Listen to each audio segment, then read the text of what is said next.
Bonjour, je m'appelle Natacha S et je suis astrologue. Je vais vous parler de Mercure rétrograde. Je vous expliquerai plus tard ce que ça signifie.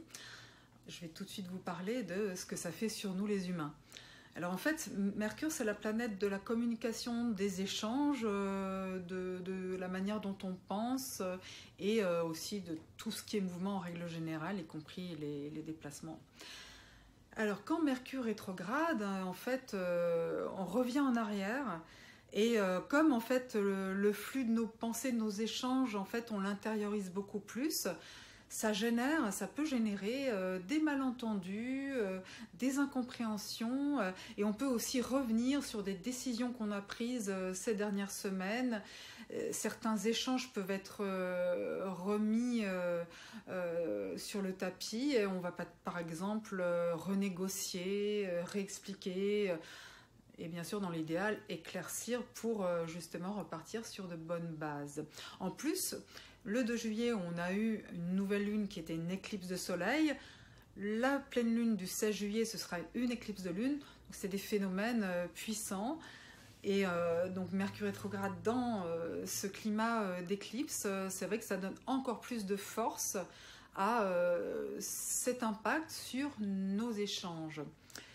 C'est un temps qui est plus propice pour réfléchir qu'agir, qui mérite qu'on revienne, qu'on se pose des questions, qu'on prenne du recul et surtout sur les types d'échanges qu'on a pu avoir avec les autres. Si on a l'impression de mal comprendre ou si on se sent blessé, agressé par la manière dont les autres nous parlent, on peut se prendre du recul et se dire oui, c'est Mercure rétrograde, donc je vais vraiment essayer de faire la part des choses entre ce qu'on m'a dit, ce que j'ai compris, et puis je peux tout à fait revenir vers les autres en disant écoute, j'aimerais bien qu'on en reparle, parce que moi j'ai compris ça, je ne suis pas sûre que c'était ce que tu voulais dire, est-ce qu'on peut en reparler ?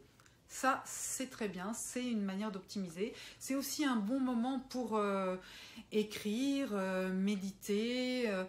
Et en plus, donc, le phénomène Mercure, en fait, là, il est entré dans le signe du Lion et il va reculer dans le signe du Cancer. Donc, ça se situe entre le 3e décan des Cancers et le 1er décan du Lion.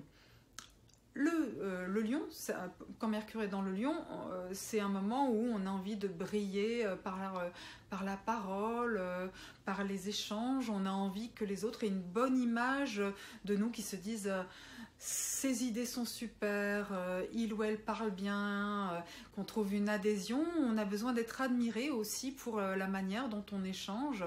Alors c'est propice aussi à l'expression artistique, à toute expression qui vient de la créativité, et même aussi de la créativité personnelle, quelle qu'elle soit. Il y a plein de manières de s'exprimer, de communiquer, de briller. Mais quand Mercure est rétrograde dans le Lion, on peut justement être perçu différemment, on peut se dire soit des autres, oui, il veut m'en mettre plein la vue, ça me plaît pas, oui, et soi-même on peut être mal perçu, les autres peuvent se dire oh là là, c'est de l'orgueil, alors que pas forcément, c'est simplement les canaux de communication sont plus compliqués, plus difficiles. Parce que vous savez qu'en communication, il y a ce qu'on pense, il y a ce qu'on dit, il y a ce que l'autre entend, il y a ce que l'autre pense de ce qu'on a dit, qui ensuite rééchange avec nous, etc. Et en plus, il y a le contexte de communication qui est toujours très important. Tout ça pour dire qu'avec Mercure rétrograde, ces phénomènes de je pense, je parle, l'autre n'entend pas forcément ce que j'ai dit, sont accentués. Et donc du coup ça vaut la peine de reformuler les choses, on peut renégocier, on peut aussi dire écoute là je préfère par rapport à ce qu'on s'est dit, même si on a pris une décision le mois dernier, je préfère qu'on mette sur pause et puis qu'on en reparle au mois d'août par exemple, qui est un mois beaucoup plus favorable à la communication. Par exemple, alors tous les signes du zodiaque ne sont pas touchés de la même manière, en l'occurrence les 2e décans forcément sont moins impactés puisque ça se fait dans un 3e et un 1er décan. Alors par exemple, ceux qui sont touchés par Mercure dans le 1er degré du Lion, qui sera là jusqu'au 19 août, c'est bien sûr les Lions, les Taureaux, les Verseaux et les Scorpions du 1er décan qui sont impactés de manière un peu en tension, donc qui méritent d'être particulièrement vigilants à tout ce qui est phénomène d'échange, de communication, et qui mériterait de réfléchir avant d'agir, surtout que la planète Mars, le dieu du combat, de la volonté, du désir, est proche de Mercure, ce qui a tendance à précipiter les échanges. Donc il peut y avoir si vous sentez des tensions, des querelles à cause des malentendus, pensez Mercure rétrograde et dites on va prendre du recul, on en reparle prochainement. Pour le 3e décan du Cancer, donc ils sont concernés aussi, surtout à partir du 19 juillet, et également les 3e décans du Capricorne, du Bélier, de la Balance. Là aussi, là par contre sur Mercure Cancer, c'est plus la communication émotionnelle, c'est la manière dont je communique est perturbée par mes émotions. Donc ça se précipite, ou je suis trop sensible et je m'exprime mal, ou je comprends mal parce que je me sens touchée, blessée, etc.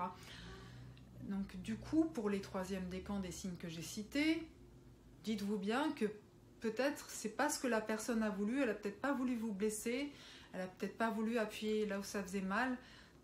N'hésitez pas à provoquer une discussion, une clarification des choses tranquillement, et dites-vous que la prochaine nouvelle lune, celle du 1er août, sera beaucoup plus propice, ça remettra vraiment en lumière des tas de choses de manière positive.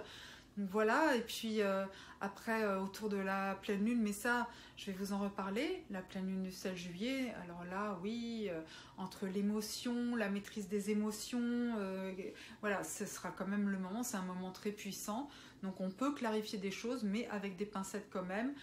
Si vous avez, c'est mieux de tourner justement cette communication, de l'avoir avec vous-même à l'intérieur, de vous dire, ben là, même la manière dont j'ai pensé, revenir un petit peu sur les dernières semaines, est-ce que j'ai bien compris ça? Est-ce que la décision que j'ai prise le mois dernier, est-ce que c'est vraiment ça que je veux? Est-ce que c'est aussi la bonne manière de mettre en œuvre les choses?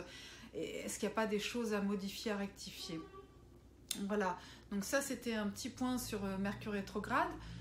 Je vais publier un article sur le sujet sur mon site internet www.natacha-s.com, et vous pouvez aussi m'écrire par mail sur natacha.astrologue@gmail.com. Je serai ravie de vous expliquer comment je fonctionne en astrologie, ce que je peux vous apporter. Voilà, alors je vous dis à très bientôt pour une vidéo sur la pleine lune et des articles sur mon site. À très bientôt. Et puis, bon vécu de Mercure rétrograde et de l'éclipse du 16 juillet. Ça peut être aussi très positif avec le petit éclairage de l'astrologie. C'est plus simple, ça fluidifie, ça facilite les choses. Au revoir, à bientôt.